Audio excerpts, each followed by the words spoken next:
اللهم صل على سيدنا محمد وعلى آله وصحبه افضل صلواتك وعدد معلوماتك وبارك وسلم۔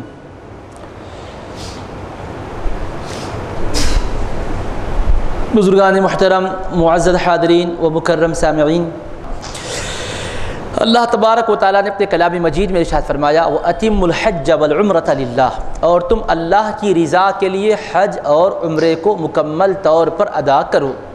تو حج اور عمرے کو ادا کرنے کی غرض اللہ تبارک و تعالیٰ کی رضا اور خوشنودی بتلائی گئی ہے، اسی کو مقصود بنا کر ان عبادتوں کا اہتمام کرنا چاہیے کہ حج اور عمرے کو اللہ کے لیے کیا کرو۔ تو اس میں دو پہلو بھی نکلتے ہیں، حج قران کا بھی اشارہ نکلتا ہے، حج تمتع کا بھی نکلتا ہے، یعنی حج اور عمرے کو ایک احرام سے کوئی ادا کرے گا تو حج قران ہوگا، عمرے کا احرام باندھے گا، عمرہ کر لے گا، پھر حج کرے گا تو حج تمتع ہوگا۔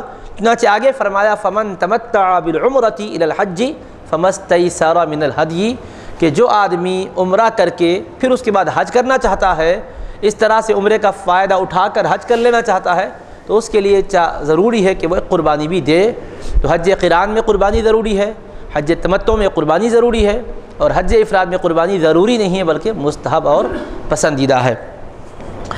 اب ہر مسلمان پر کیا یہ عبادت ضروری ہے؟ تو اس کے لیے قرآن کریم نے قاعدہ بتا دیا وَلِلَّهِ عَلَى النَّاسِ حِجُّ الْبَيْتِ مَنِ اسْتَطَاعَ إِلَيْهِ سَبِيلًا، اللہ تبارک و تعالیٰ کی رضا اور خوشنودی کے لیے ان بندوں پر حج فرض ہے جو اس کے گھر تک پہنچنے کی استطاعت رکھتے ہوں۔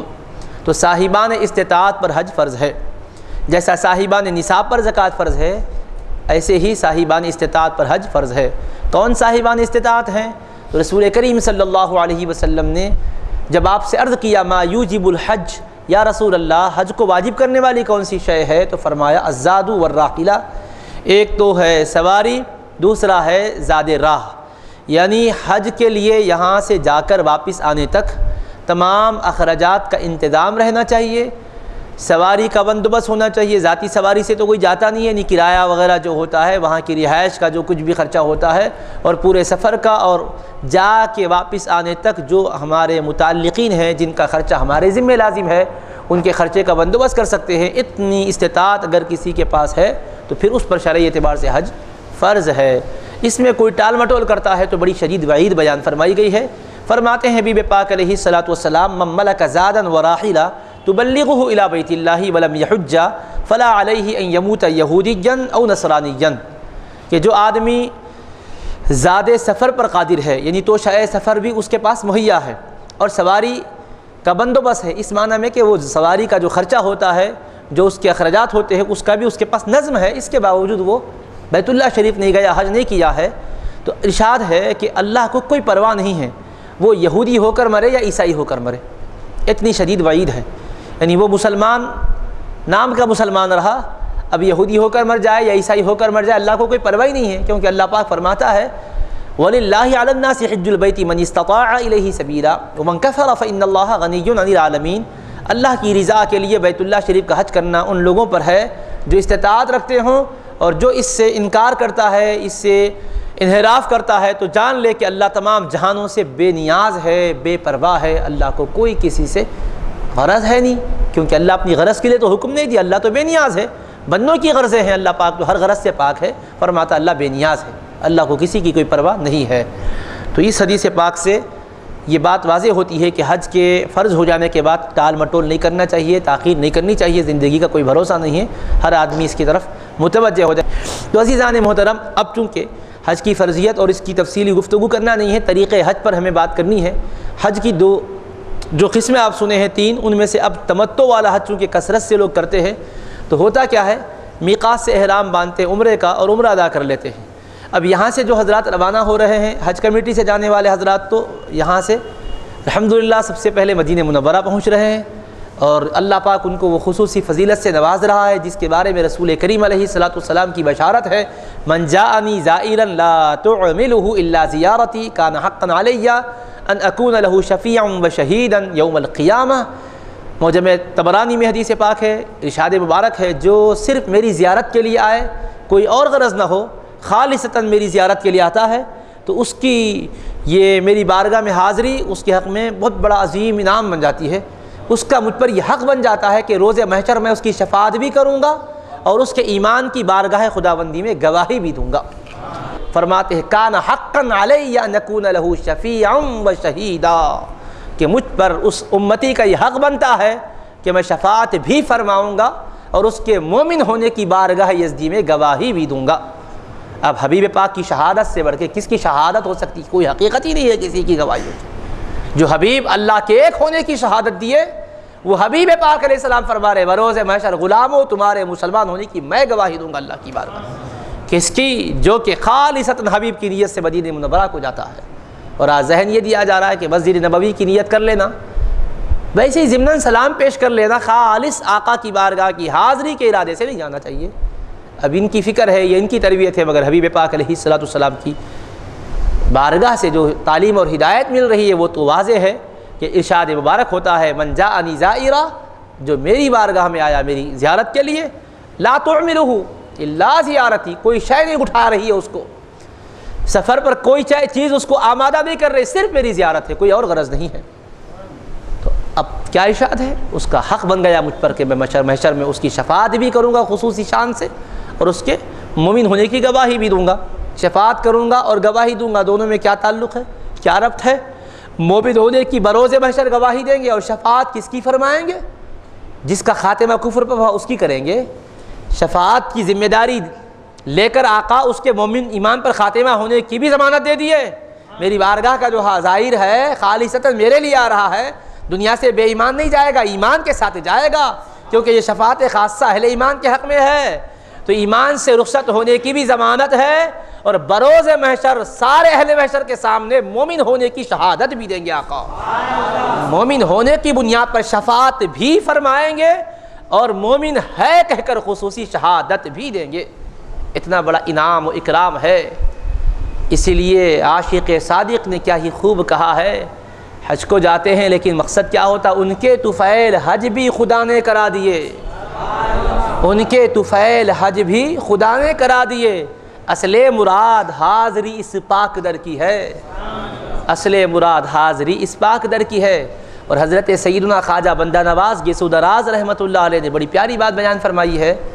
بزرگوں کی باتیں بڑی حکمت پر مبنی ہوتی ہیں، حکیمانہ کلام ہوتا ہے، معرفت میں ڈوبے ہوئے پیارے پیارے ارشادات ہوتے ہیں۔ فرماتے ہیں کہ حکمت کیا ہے کہ حبیب پاک علیہ السلام کی جائے ولادت مکہ مکرمہ ہے اور آپ کا وصال مبارک مدینہ منورہ میں ہوا، روضہ شریف مدینہ منورہ میں ہے آقا کا، جہاں ولادت باسعادت ہوئی وہیں روضہ اطہر بھی ہو سکتا تھا۔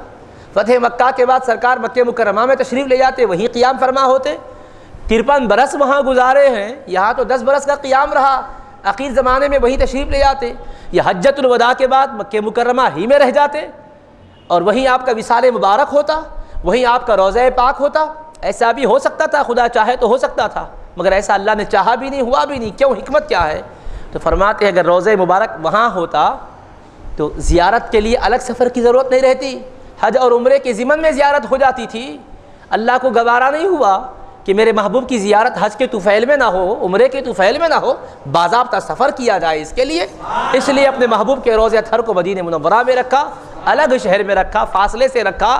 اب مدینہ منورہ نہ عمرے کے لیے جانا ہے نہ حج کے لیے جانا، صرف جانا ہے تو حبیب کی زیارت کی نیت سے جانا ہے۔ یہ حکمت ہے حضرت سیدنا خواجہ بندہ نواز گیسو دراز رحمۃ اللہ تعالی علیہ نے بیان فرمائی ہے۔ تو الحمدللہ خوشا نصیب ہیں جو حجاج حج کمیٹی کے ذریعے سے جا رہے ہیں، ان کا راز سفر یہاں سے مدینہ منورہ ہوتا ہے۔ مدینہ منورہ میں پہنچ کر آقا علیہ السلام کی بارگاہ کی خیرات حاصل کرتے ہیں، رحمتیں برکتیں وہاں سے حاصل کرتے ہیں۔ پھر وہاں سے وہ جب مکہ مکرمہ جاتے ہیں تو چونکہ حج کے مسائل پر گفتگو ہے، زیارت طیبہ کے احکام اور آداب پر انشاءاللہ بعد میں گفتگو ہوگی، تو اب مدینہ منورہ یہ حضرات پہنچنے کے بعد وہاں سے جب روانہ ہوتے ہیں تو میقات پر سے بغیر احرام کے نہیں جا سکتے، اور مدینہ منورہ کی آبادی سے وہاں کی میقات تقریباً 11 کلومیٹر کے فاصلے پر ہے۔ ذوالحلیفہ اس کا نام ہے، بیر علی بھی کہتے ہیں، وہاں مسجد سے بڑی عظیم مسجد شریف بنی ہوئی ہے، تو وہ مقام ایسا ہے کہ وہاں سے بغیر احرام کے نہیں گزر سکتے، تو ان کو احرام وہیں پر باندھنا ہے، مدینہ منورہ میں سے بھی باندھ لے سکتے ہیں۔ اور یہاں سے جو حضرات پرائیویٹ ٹریولز کے ذریعے سے جا رہے ہیں، عام طور پر یہ حضرات جو قافلے لے جاتے ہیں پہلے مکہ مکرمہ جاتے ہیں، جدہ پہنچتے ہیں، جدہ سے مکہ مکرمہ جاتے ہیں، پھر عمرہ وغیرہ کر لیتے ہیں، پھر اس کے بعد حج سے پیشتر مدینہ منورہ کا سفر ہوتا ہے یا پھر حج کے بعد ہوتا ہے، جیسا ان کا پروگرام ہے اس کے لحاظ سے مختلف طریقے سے ہوتا ہے۔ تو اب دو طریقوں کو بھی سامنے رکھ لیجئے۔ جو حضرات حج کمیٹی سے جا رہے ہیں وہ مدینہ منورہ سے احرام باندھیں گے، جو یہاں سے جدہ جا رہے ہیں، مکہ مکرمہ جا رہے ہیں، وہ اپنے مقام سے احرام باندھیں گے۔ میقات سے احرام باندھنا ہے، لیکن یہاں سے جانے والوں کو جو میقات آتی ہے وہ اس ایسے موقع پر آتی ہے جب کہ ہوائی جہاز میں بیٹھے ہوئے ہوتے ہیں، اس موقع کا اندازہ بھی نہیں ہوتا۔ خیر سعودی ایئر لائن سے جا رہے ہیں تو اعلان ہو جاتا بھی میقات کراس کر رہے ہیں، میقات آنے والی، اس سے پہلے جو احرام نہیں باندھے باندھ لیں، مگر مسنون طریقے سے باندھنے کی سہولت نہیں رہتی ہے۔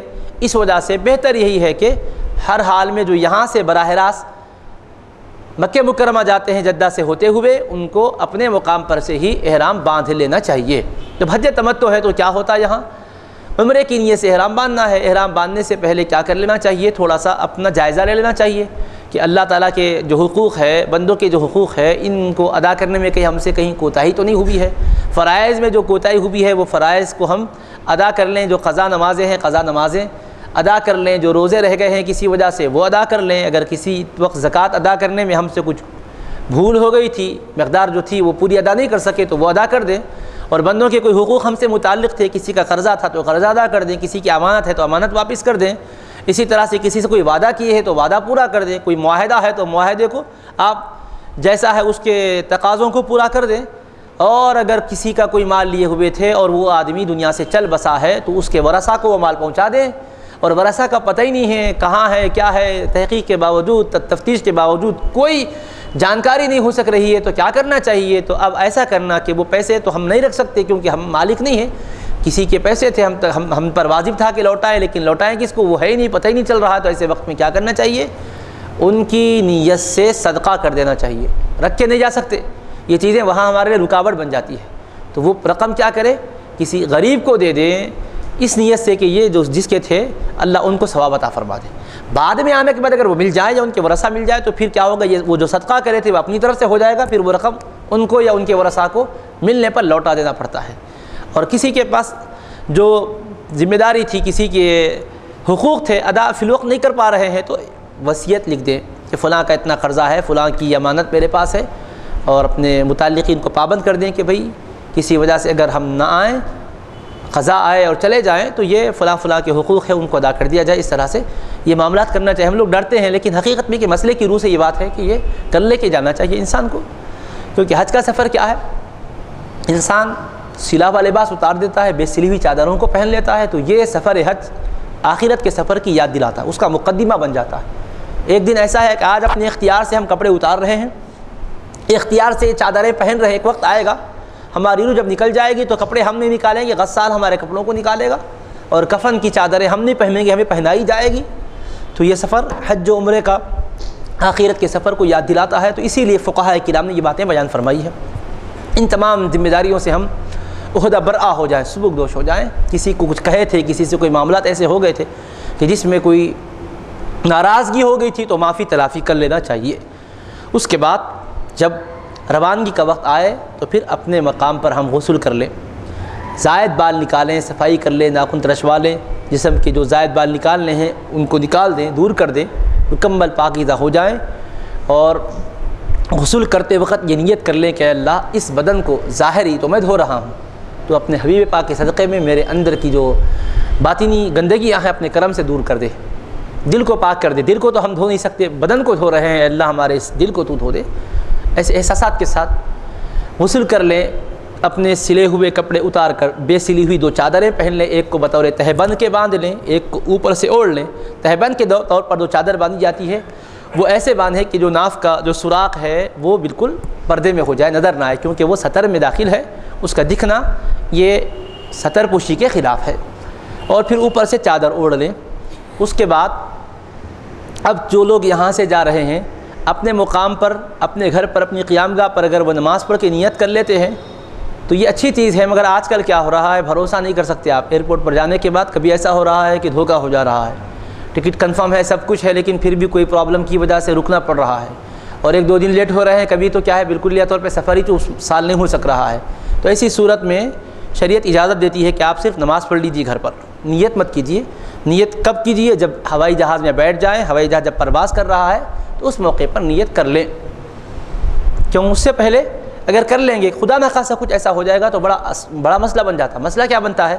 اگر کسی وجہ سے ہم احرام باندھ کے نیت کر لیے اور وہاں جانے کے بعد ہوا ایسا، ہمارے پاس جاننے پہچاننے والے حضرات کو دیکھا گیا کہ ایسا ہو گیا کہ سفر ہی نہیں کر سکے، دھوکہ ایسا دے دیا دینے والے نے کہ بالکل احرام باندھ لیے، نیت کر کے گئے مگر بالکل جا نہیں سکے، تو کیا کرنا پڑا؟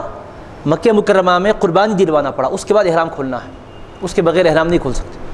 حج قران کا احرام باندھنے والوں کو 2 قربانی دینا پڑتا، 2 بکروں کی قربانی مکہ شریف میں دلوانا پڑتا، اس کے بعد ہو گئی قربانی تو یہ چادریں اتار سکتے ہیں، اس کے بغیر نہیں اتار سکتے۔ ایسی صورت ہے شریعت میں، ایسے مسائل، اس لیے کیا کرنا، ایسے موقع پر اپنے گھر پہ ہم کیا کر لیں گے، نماز پڑھ لیں گے، احرام کی چادریں پہننے کے بعد 2 رکعت نماز پڑھ لینا۔ مکروہ وقت نہیں ہے تو پڑھنا، مکروہ وقت کون سا ہے یہ بھی یاد رکھنا چاہیے، اور یہ ایسا یاد رکھنا ضروری ہے کہ وہاں جانے کے بعد غفلت ہو جاتی ہے، وہاں کے حضرات ان وقتوں میں نماز پڑھ لیتے، ان کو دیکھ کے ہمارے لوگ بھی پڑھنا شروع کر دیتے۔ 3 وقت مکروہ ہے، ایک تو یہ کہ فجر کی نماز کا وقت شروع ہو جانے کے بعد سے اشراق تک کوئی نفل نہیں پڑھ سکتے، احرام کی 2 رکعت نماز نہیں پڑھ سکتے، طواف کے بعد کی 2 رکعت نماز بھی نہیں پڑھ سکتے، ایک وقت یہ ہو گیا۔ دوسرا زوال کا وقت ہے، اس وقت بھی نہیں پڑھ سکتے۔ تیسرا نماز عصر کے بعد سے سورج ڈوبنے تک، مغرب تک بھی کوئی نفل نہیں پڑھ سکتے، احرام کی 2 رکعت بھی نہیں پڑھ سکتے، واجب الطواف بھی نہیں پڑھ سکتے۔ یہ 3 اوقات ممنوع ہیں جس میں نفل اور طواف کے بعد والی نماز نہیں پڑھی جا سکتی۔ اگر ان تینوں وقتوں میں سے کوئی وقت اگر احرام باندھ رہے ہیں تو نماز بغیر پڑھے کے ہی نیت کرنا ہوگا۔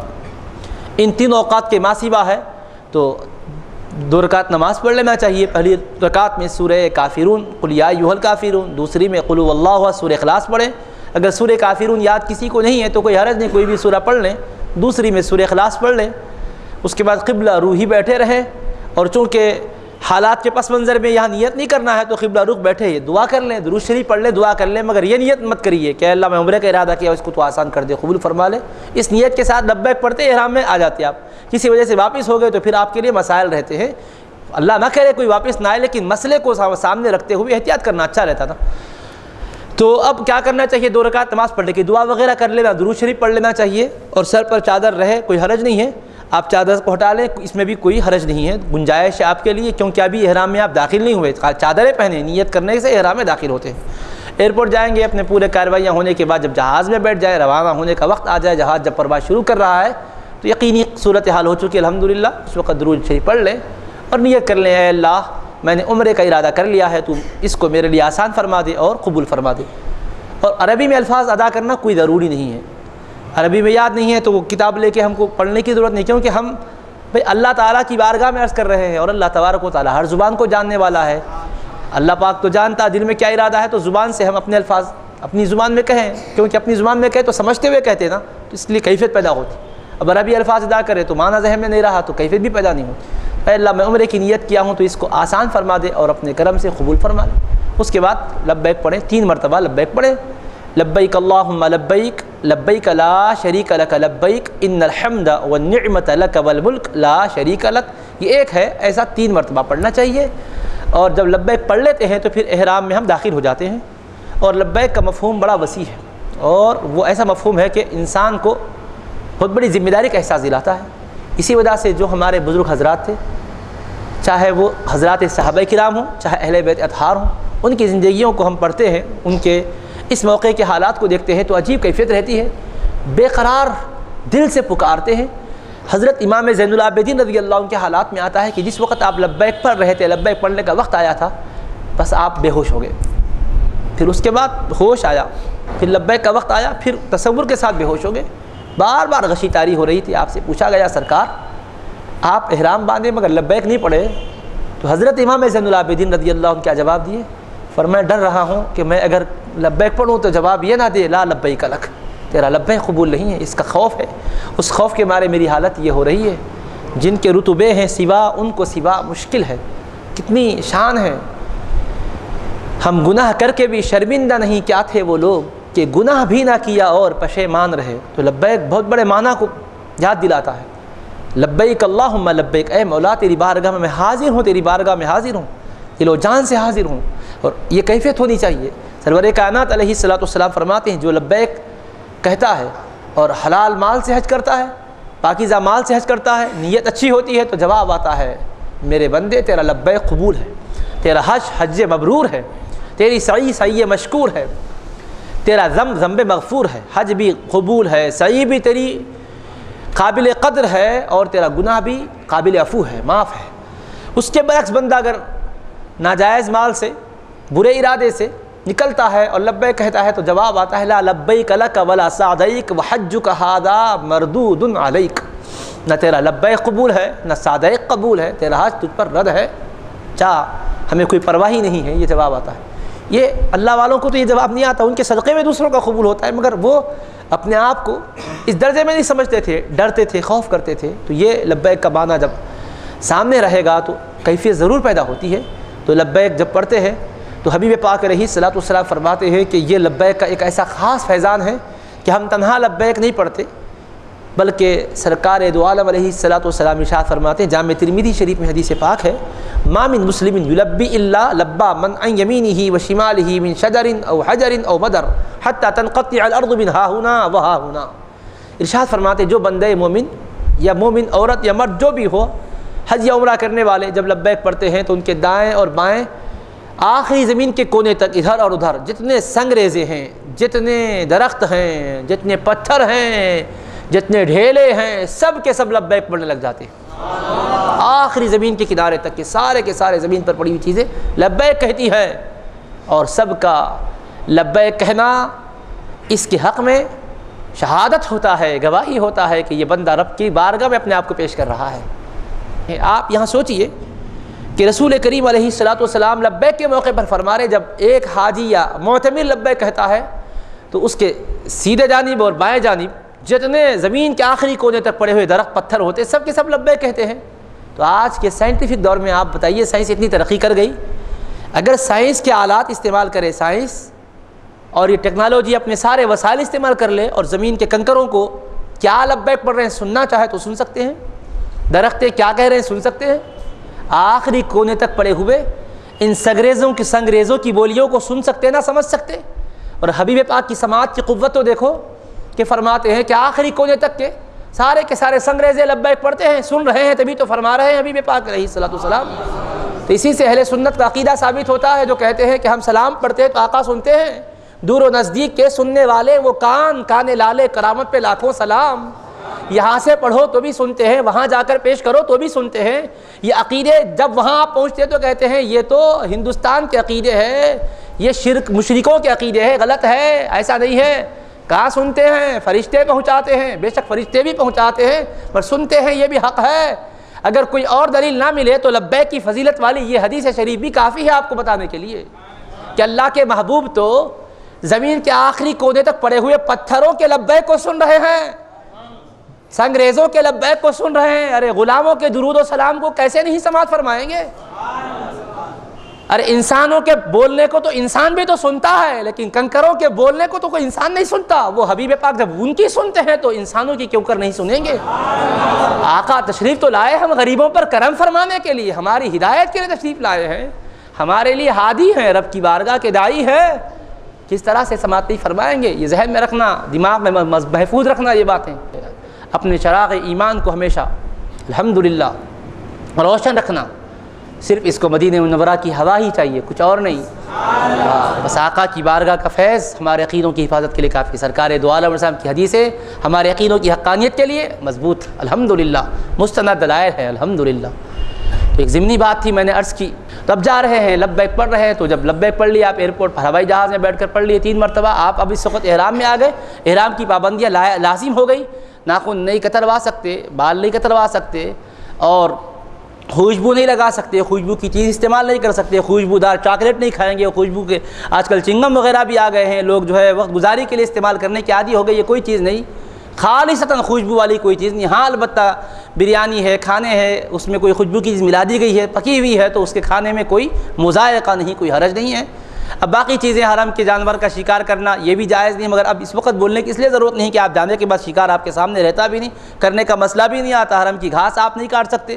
اس میں ایک آپ کو مضمون تو سامنے رہنا چاہیے کہ حرم وہ حرم ہے، حرم کے اندر وہ امن ہے کہ انسان تو انسان ہے، جانوروں کو بھی امن دیا گیا ہے، وہاں کی گھاس کو بھی امن دے دیا گیا ہے کہ اس کو بھی نہیں نکالا جا سکتا۔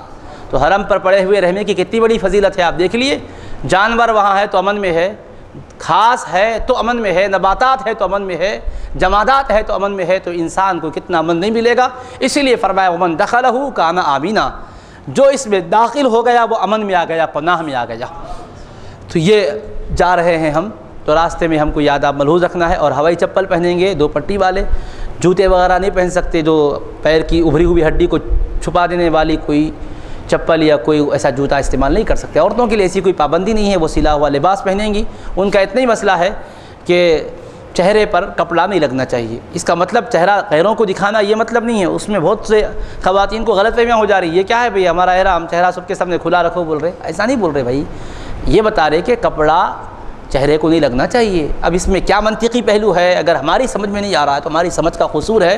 حبیب پاک علیہ السلام کا حکم ہے، حکمتیں بے شمار ہے، اللہ جانے، اللہ کے حبیب پاک علیہ السلام جانے، لیکن ہم کو تو حکم کی تابعداری کرنی ہے۔ بعض حکمتیں ہم تک پہنچی ہے، سمجھایا گیا ہے، بعض چیزوں کی حکمتیں نہیں پہنچی ہے۔ کیوں؟ انسان کا ایک مزاج بنتا، جس چیز کو سنتا تو حکمت کیا ہے جانتا، حکمت معلوم ہوئی تو مطمئن ہو جاتا، نہیں معلوم ہوئی تو بے قرار رہتا۔ تو اسی وجہ سے ہمیں حکمت کو تلاش کرنے کے پابند نہیں کیا گیا، کہا گیا حکم جو ہے اس کے مطابق چلو، حکمتیں سمجھ میں آئے تو مطمئن ہوئے، نہیں سمجھ میں آئے تو غیر مطمئن رہے۔ جس کا مطلب کیا ہوا، اپنی سوچ سے تم چل رہے ہیں، یوں ظاہر ہوتا ہے۔ سوچ سے مت چلو، مصطفیٰ کے فرمان سے چلو، چاہے اس کی منطقی وجہ سمجھ میں آئے چاہے سمجھ میں نہ آئے، بس یہ مان کر چلو کہ مالکوں کے مالک کی بارگاہ کا حکم ہے، حبیب پاک علیہ السلام نے بتلا دیا ہے، لہٰذا اس کے مطابق چلنا ہے، خواہ وجہ سمجھ میں آئے خواہ وجہ سمجھ میں نہ آئے۔ چہرے کو کپڑا نہیں لگنا ہے، صحابیات نے ایسے کیا، امہات المومنین نے ایسے کیا، بنات طیبات نے ایسے کیا۔ ہاں اجنبی لوگ اگر آ جاتے تو اپنی چادروں کو سامنے کر لیتے تھے، اور وہ گزر جاتے تو پھر ہٹا لیا کرتے تھے۔ سنن ابو داؤد شریف میں اس کی تفصیل حدیث پاک کے طور پر موجود ہے۔ تو اب جا رہے ہیں تو یہاں سے اب خاص عمل کیا رہتا ہے، یہاں سے جائیں یا جو حج کمیٹی سے جا رہے ہیں مدینہ منورہ سے احرام باندھ کر جائیں، بس ان کا معاملہ یہ کی ہے، وظیفہ درود شریف پڑھنا اور لبیک پڑھتے رہنا، بس اس کے سوا کوئی اور خاص ذکر نہیں ہے، کیونکہ یہ خاص اسی موقع کی عبادت ہے اور اس کی بڑی فضیلت ہے۔ حبیب پاک علیہ السلام سے جب عرض کیا گیا تو آپ نے فرمایا سب سے بہترین حج کیا ہے، العج والسج، حج کا سب سے بہترین عمل کیا ہے، لبیک کی کثرت کرنا ہے اور قربانی دینا ہے فرمایا۔ اس وجہ سے افضل الحج العج والسج، حج میں سب سے زیادہ فضیلت والا عمل العج والسج ہے۔ العج کا مطلب لبیک کی آواز بلند کرنا، اور سج کا مطلب جانور کا خون بہانا، قربانی دینا۔ اب جو حضرات حج کمیٹی سے جا رہے ہیں مدینہ منورہ سے جب احرام باندھیں گے تو ان کے لیے 2 آپشن ہیں۔ ایک تو یہ کہ جو 11 کلومیٹر پر میقات ذی الحلیفہ واقع ہے، وہاں پہنچ کر غسل کر کے، وہاں کپڑے تبدیل کر کے، چادریں پہن کر وہاں بھی احرام باندھ سکتے ہیں۔ دوسرا یہ ہے کہ اپنی قیام گاہ سے ہی تیار ہو کر غسل کر کے بے سلی ہوئی 2 چادریں پہن کر یہیں سے آپ نیت کر کے جا سکتے ہیں۔ اور یہاں گھر سے نیت کرے تو ایک مسئلہ تھا، ایئرپورٹ پر روک دیے جائیں گے، ہو سکتا ہے دھوکہ ہو جائے، لیکن مدینہ منورہ پہنچنے کے بعد وہاں سے مکہ مکرمہ جا رہے تو روک دیے جانے کا کوئی مسئلہ ہی نہیں ہے۔ مدینہ منورہ سے مکہ مکرمہ کا راستہ تو بالکل آسان ہے۔ اس وجہ سے اپنی قیام گاہ سے آپ احرام باندھ کر ایسا بھی کر سکتے ہیں، کیونکہ میقات پر ذو الحلیفہ پر جائیں گے، فیملی کے ساتھ رہنے والوں کو تو زیادہ بہتر یہ کہ اپنے گھر سے ہی احرام باندھ لے، اس لیے کہ وہاں پہنچنے کے بعد کیا ہوتا ہے، اب خواتین کے لیے الگ حمامات ہے، ادھر الگ ہے، اور رش بھی زیادہ ہوتا ہے۔ اب تاخیر ہو جاتی، وہ پہلے اگر آ گئے تو ڈھونڈتے رہتے، ہم پہلے نکل گئے تو سمجھتے شاید انہاں کے چلے گئے ہوں گے، اس لیے اپنی قیام گاہ سے جب سہولت ہے غسل کر سکتے ہیں تو غسل کر لے کر احرام کی چادریں پہن لے۔ خواتین اپنا احرام کا جو لباس ہے وہ استعمال کر لیں، ان کے لیے صرف اتنا ہی ہے کہ سر کو ڈھانک کے رکھنا ہے، وہ تو ہمیشہ ہی رکھنا ہے، چہرے پر کپڑا نہیں لگنا ہے۔ اس کے بعد آپ کو یہ بھی اجازت ہے کہ احرام یہاں سے باندھ لیجئے اور میقات پر پہنچ کے 2 رکعت پڑھ کے وہاں سے نیت کر لیجئے، یہ بھی گنجائش ہے۔ یا یہ کہ مسجد نبوی شریف میں آئیں، آقا کی بارگاہ میں سلام پیش کریں، اس کے بعد یہیں سے 2 رکعت نماز پڑھ کر احرام نیت کر لیں عمرے کی، اور یہیں سے نیت کر کے سواری پر سوار ہو جائیں اور روانہ ہو جائیں۔ میقات پر گاڑی رکتی ہے، اب آپ چونکہ نیت کر چکے ہیں تو لہٰذا مزید آپ کو وہاں نیت کرنے کی ضرورت نہیں، وہاں بھی 2 رکعت نماز پڑھ لیجئے، یہ بھی جائز ہے۔ شرعی اعتبار سے دونوں چیزیں بھی جائز ہے، آپ اپنی حسب سہولت کر سکتے ہیں۔ بہرحال احرام باندھ کر جب جائیں گے مکہ مکرمہ، عمرے کا احرام باندھ کر جا رہے ہیں، وہاں پہنچیں گے، اپنی قیام گاہ کہاں ہے وہاں لے جایا جاتا ہے۔ ساز و سامان اتارنے کے بعد دیکھ لیجئے کہ آپ کی حالت کیا ہے۔ اگر آپ ماشاءاللہ اس وقت مستعد ہے، نشاط ہے، چستی ہے، تو آپ فوراً مکہ مکرمہ میں جہاں قیام گاہ ہے وہاں سے مسجد حرام شریف کا رخ کر کے نکلیے۔ تھکاوٹ ہے تو آرام کر لیجئے، 2 گھنٹے 3 گھنٹے 4 گھنٹے کے بعد بھی جا سکتے۔ اگر رات زائد ہو چکی ہے تو رات آرام کر کے صبح میں بھی جا سکتے، ایسا کوئی مسئلہ نہیں ہے، کیونکہ انسان ایک سوئی کے ساتھ حضور قلب کے ساتھ جانا ہے، کیفیتیں پیدا ہونا اصل ہے، جذبات میں آ کے نہیں بھائی تھکے ہوئے کہاں تھکے ہوئے ہیں چلو کر ہی لیں گے، اب وہاں جانے کے بعد تھکاوٹ محسوس ہوئی تو وہ کیفیت پیدا نہیں ہوتی، وہ رقت پیدا نہیں ہوتی، تو اس میں شرعی گنجائش ہے، اس گنجائش سے استفادہ کر سکتے ہیں۔ تو آرام کر کے مطمئن ہونے کے بعد پھر اگر چاہتے ہیں تو غسل کر سکتے ہیں، لیکن صابن وغیرہ خوشبودار استعمال نہیں کر سکتے اور بال جسم سے میل وغیرہ نہیں اتار سکتے، صرف ایسے ہی جو ہے ٹھنڈک کے لیے پانی اگر استعمال کرنا چاہے تو کر سکتے ہیں۔ احرام کی جو چادریں ہیں دو، اس سے علاوہ زائد بھی رکھنا چاہیے، کبھی کسی وجہ سے گندی ہو جائے تو بدل لے سکتے، نہانے کی حاجت ہو جائے تو پھر نکالنے میں اور تبدیل کرنے میں سہولت رہتی ہے، تو یہ ایک مسئلہ ہے۔ اس کے بعد اب جب مسجد حرام شریف کی طرف جا رہے ہیں تو اطمینان کے ساتھ جائیں۔ حرم شریف میں جب داخل ہو رہے ہیں تو بہتر ہے کہ باب السلام سے داخل ہوں، مگر پہلی مرتبہ گئے ہوئے ہیں باب السلام ڈھونڈنے میں وقت لگتا ہے، اگر جن کے ساتھ فیملیز وغیرہ ہے ان کے لیے ذرا مشکل رہتی ہے، تو اس کے جو دروازے آپ کے قیام گاہ سے قریب ہیں اس سے آپ کسی بھی دروازے سے داخل ہو جائیں۔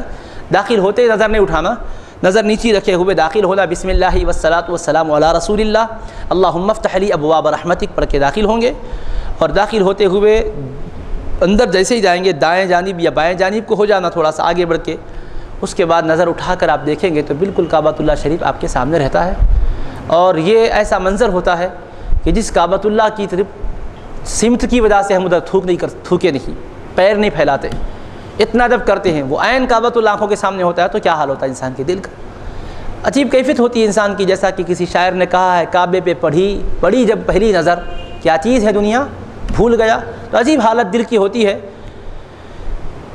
تو اس وقت حضرت امام اعظم ابو حنیفہ رضی اللہ تعالیٰ عنہ سے پوچھا گیا، کیونکہ جو دعا کریں قبول ہوتی ہے تو کیا دعا کرنا چاہیے، اب مختلف خیالات رہتے ہیں، یہ دعا کریں وہ دعا کریں، پلک جھپکنے سے پہلے، پلک جھپکنا نہیں، پہلی نظر میں جو دعا کرے قبول ہو جاتی ہے، تو دعائیں تو بے شمار انسان کرتا ہے، کون سی دعا کرنا چاہیے آپ سے پوچھا گیا، پوچھنا بزرگوں سے، ہدایت لے کے جانا سفر حج پہ، اس کے بڑے فوائد ہیں۔ امام اعظم سے پوچھا گیا تو حضرت امام اعظم نے فرمایا کہ ایسی دعا ایک بتاتا ہوں کہ بس یہ قبول ہو گئی تو تمہاری ہر دعا قبول ہو جائے گی۔ حضرت وہ کون سی دعا ہے؟ تو فرمایا کہ یہ دعا کرو، اے اللہ تو مجھے مقبول الدعا بنا دے۔ جیسے ہی کعبۃ اللہ پر نظر پڑی، پلک جھپکنے سے پہلے دعا کرنا، اے اللہ تو مجھے مقبول الدعا بنا دے، یعنی اے اللہ تو مجھے ایسا بنا دے کہ میری ہر جائز دعا قبول ہو جائے، میری ہر جائز دعا قبول ہو جائے، تو مجھے ایسا بنا دے۔ تو مختصر دعا ضرور ہے لیکن اتنی جامع ہے کہ جب یہ قبول ہو گئی تو اس کے بعد جو بھی کریں گے دعا جائز قبول ہی ہو جائے گی۔ اب کعبۃ اللہ پر نظر جما کر دعائیں کرتے رہیں، تلبیہ پڑھتے رہیں، تسبیح و تحلیل کرتے رہیں، اس کے بعد پھر تفصیل سے بھی دعا کر لیں، اس کے بعد زمزم شریف پی کر دیکھیں کہ وقت کون سا ہے، اگر نماز کا وقت ہے تو وہ نماز میں شریک ہو جائیں، اگر نماز کا وقت نہیں، نماز ہو چکی ہے تو آپ دیکھ لیں کہ جو نماز ہو چکی وہ آپ پڑھے ہوئے ہیں یا نہیں پڑھے ہوئے ہیں، پڑھ چکے ہیں آپ تو کوئی بات نہیں، پڑھے ہوئے ہیں تو آپ دیکھ لیجئے کہ وقت میں کیا گنجائش ہے، آپ طواف وغیرہ کر کے پڑھ سکتے ہیں جب تک ٹائم رہ سکتا ہے یا نہیں وقت میں اتنی گنجائش نہیں ہے تو پھر فور نماز ادا کر لیجئے، جو فرض نماز ہے ادا کر لینے کے بعد پھر مطاف کے صحن میں اترنا ہے۔ جب صحن میں اترتے ہیں تو اس وقت ہم کو یہ کرنا ہوتا ہے کہ یہ جو چادر اوپر سے اوڑھے ہوئے ہیں، چادر کا جو درمیانی حصہ ہے، بیچ والا حصہ، درمیانی حصے کو سیدھی بغل کے نیچے سے نکال کر بائیں موڑھے پر ڈال لیں، یہ مکمل موڑھے کے ساتھ پورا سیدھا ہاتھ کھلا رہنا چاہیے، اس کو اضطباع کہتے ہیں۔ یہ مطاف میں جاتے وقت کر لینا چاہیے، اترنے کے بعد کرنا ہے، لیکن بعض اوقات مطاف بھرا ہوا ہوتا ہے تو اندر اتر کے نہیں کر سکتے تو پہلے ہی کر لیجئے۔ اس کے بعد ایسے مقام پر پہنچیے کہ جہاں حجر اسود کا کونا ہے اس جانب پہنچیے، اور حجر اسود جہاں آپ کے سیدھے جانب ہے اور آپ کعبۃ اللہ کے بالکل سامنے ہیں، وہاں آپ ٹھہر جائیے۔ حجر جو اسود سیدھے جانب رہتا ہے، کعبۃ اللہ بالکل عین آنکھوں کے سامنے ہوتا ہے، سیدھا اس کی طرف ہوتا ہے، تو اب نیت کر لینا چاہیے، یہ پہلے سے ذہن میں خاکہ رہنا چاہیے۔ اس وقت کیا کرنا ہے سوچتے کیا ہے، ہجوم رہتا ہے آپ پھر ادھر آ جاتے، تو اس سے پہلے نیت کرنا، اے اللہ میں طواف کا ارادہ کرتا ہوں تو اس کو میرے لیے آسان فرما دے اور قبول فرما لے۔ اس کے بعد اب ایسا نہیں مڑنا چاہیے، ویسے ہی سیدھا پھر آپ کو تھوڑا آگے بڑھنا ہے، بڑھتے حجر اسود کے سامنے آپ ہو جاتے ہیں۔ حجر اسود کے سامنے جیسے ہی ہوتے ہیں بسم اللہ اللہ اکبر وللہ الحمد والصلاۃ والسلام علی رسول اللہ کہہ کر اپنے دونوں ہاتھوں کو چھوڑ دینا چاہیے۔ اب اس کے بعد حجر اسود کا بوسہ دے کر طواف شروع کرنا ہے۔ ظاہر سی بات ہے کہ پہلی مرتبہ کی چکر میں بوسہ دینے کی ہر ایک کو سہولت نہیں ملتی ہے، تو ایسے وقت میں شریعت اجازت دی ہے کہ آپ اپنے دونوں ہاتھ اس کی طرف اٹھائیں اور یہ دل میں مضبوط یقین کر لیں کہ یہ ہاتھ میرے جو اٹھے ہوئے ہیں یہاں اٹھے ہوئے ہیں لیکن حجر اسود پر لگ گئے، اب اپنے ان ہاتھوں کو چوم لیں، بغیر آواز کے چوم لیں۔ اب آپ یہاں سوچیے، ابھی تو آپ کا طواف شروع ہو رہا ہے، ابھی عمرہ ہوا نہیں ہوا، یہاں آپ بزرگوں سے سنتے ہیں نسبتوں کا فیض کیا ہوتا ہے، تو اب آپ بولیے حجر اسود کے سامنے پہلے آپ کو کیا سبق سکھا رہا ہے یہ عمرہ؟ پہلے کیا سبق سکھا رہا ہے؟ آپ کے یہی وہ ہاتھ ہیں نا جن ہاتھوں سے گناہ بھی کیا، آپ کسی کو مارے بھی، غلطیاں بھی کی، اپنے ہی ہاتھ ہیں نا، تو اب اپنے ہاتھوں کو کیوں چوم رہے؟ آپ کو عقل ہے؟ خود اپنے ہی ہاتھوں کو یہاں جا کے پہلے چوم رہے، ابھی تو کعبۃ اللہ سے چمٹے بھی نہیں، کعبۃ اللہ سے لپٹے بھی نہیں، آپ پہلے طواف شروع کر رہے ہیں، حجر اسود کو چومنے کا موقع نہیں ملا تو آپ کو مسئلہ کیا بتایا جا رہا ہے؟ ہاتھ اٹھاؤ، اس کی طرف کرو اور کیا کرو؟ ہاتھوں کو چومو۔ تو ارے پھر خود اپنے ہی ہاتھوں کو چوم رہے، یہ کیا ہے؟ تو بتایا گیا بندے ہاتھ تیرے اٹھ گئے، یقین کے ساتھ اٹھا، حجر اسود پر گویا لگ گئے ہیں، اس کی برکتیں اس میں آئی، اب اس کو نہیں چوم رہا، ان برکتوں کو چوم رہا ہے۔ تو نسبتیں جو ہے، کڑیوں سے فیضان جو آتا ہے، ارے کیسا ہوتا، ان کے دل سے ادھر کیسا منتقل ہوتا، تو اب یہاں سمجھ میں نہیں آ رہی ہے، تو طواف کا پہلا حصہ ہی سمجھا رہا ہے۔